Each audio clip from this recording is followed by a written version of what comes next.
I'm Lucy from China. We all know that people's mother tongue is naturally acquired due to the influence of their growth environment.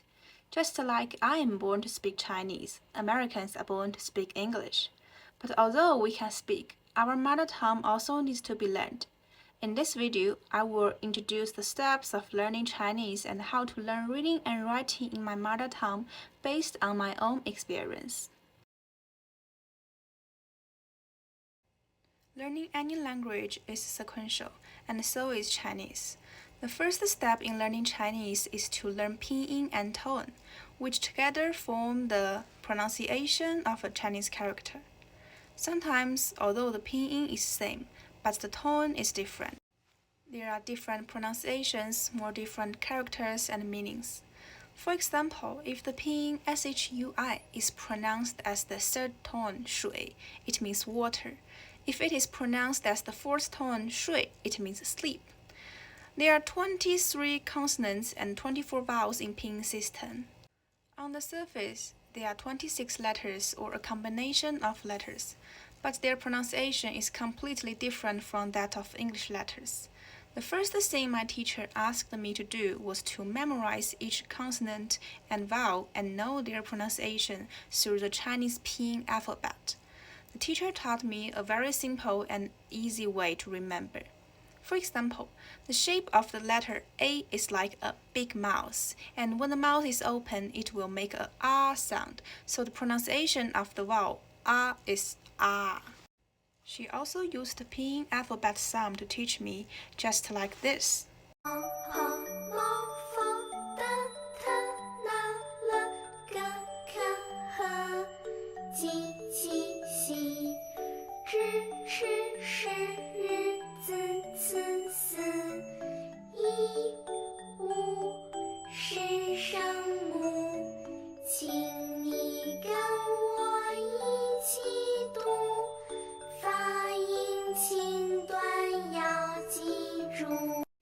But for me, who was still young at that time, it was not a simple thing to remember so many pronunciations.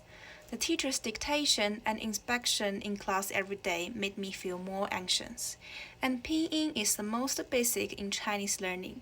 Without learning pinyin, I can't continue to learn to read and write.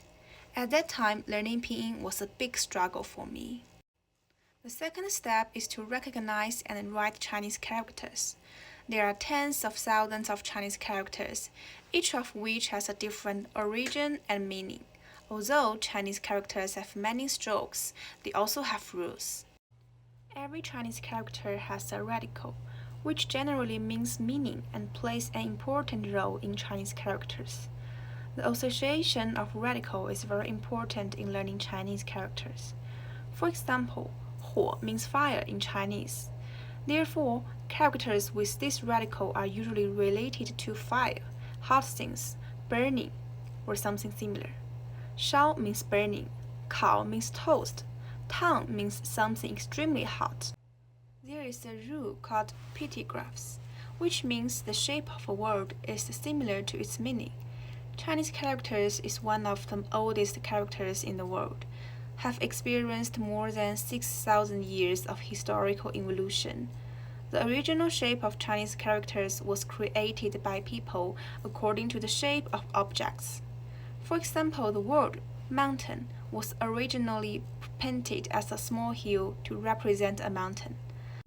Later, it gradually evolved into a modern character, but it can still be seen that it looks like a mountain.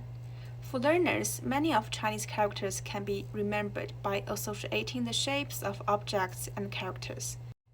Another rule is phonogram, which means a part of a Chinese character can represent the pronunciation of the character. Chinese characters often take the sounds of their components. As an example, the right part of the character 考 is 考, which is an exact copy of its pronunciation. These are the two methods that my teacher taught me when I was learning Chinese characters. When I was in the first grade of primary school, I used notebooks with 田字格 to learn to write Chinese. 田字格 is a tablet used to standardize the writing format of Chinese characters. It is a square box on the outside, with a horizontal and a vertical dotted line inside, dividing the big square into 4 small squares. It helps to determine the start, end, and trend of Chinese characters' strokes, the center of gravity and symmetry of Chinese characters, and the size and the proportion of Chinese characters. All this can make Chinese characters beautiful. In this picture, we can see that each stroke of the same character is written in different positions in the 田字格, which will lead to different effects of the whole character. The first step in learning to write Chinese characters is to learn to write strokes.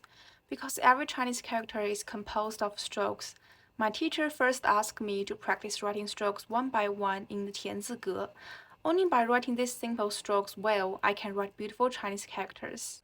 Gradually, I learned to write Chinese characters composed of these simple strokes such as 1, 2, 3. Although there are only a few simple lines in these words, it is not easy to write them well. I need to use some strength to write each stroke to make them look strong and powerful.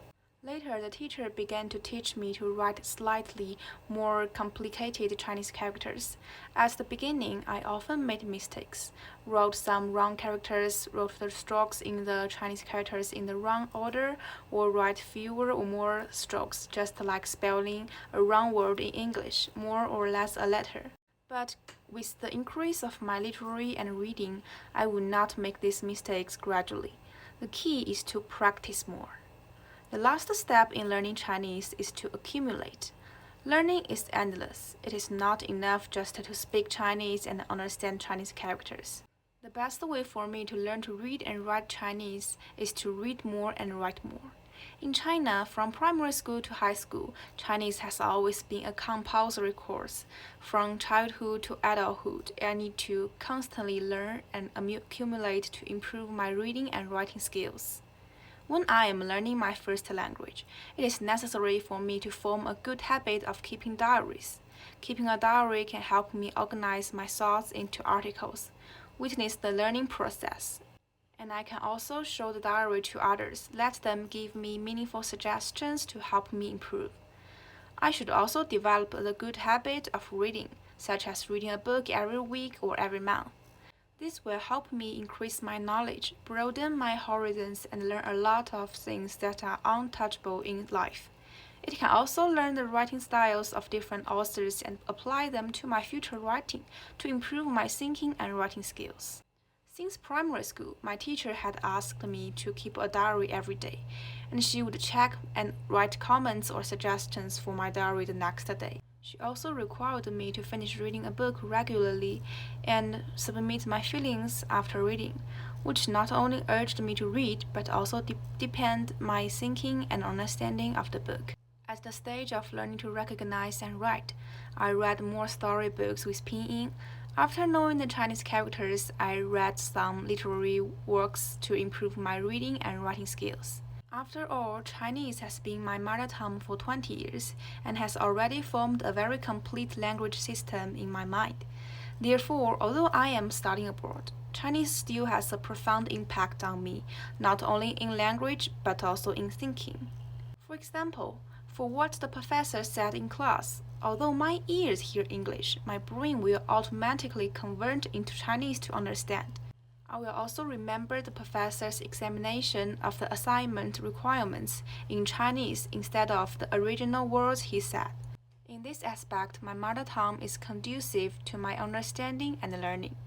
But my mother tongue affects my English writing. When I want to express something, I often translate the Chinese ideas in my mind into English. But this cannot avoid Chinese thinking, which may make my articles difficult for native English speakers to understand. My mother tongue, Chinese, also plays a role of comparison and induction in an English-speaking environment. When I am in an English environment, although I am not aware of it, my brain will unconsciously compare Chinese and English and try to summarize the similarities and differences between English and Chinese. I think it is helpful to strengthen my understanding of language and culture differences. The above is my research on first language Chinese learning based on my own learning experience. Thank you for your watching.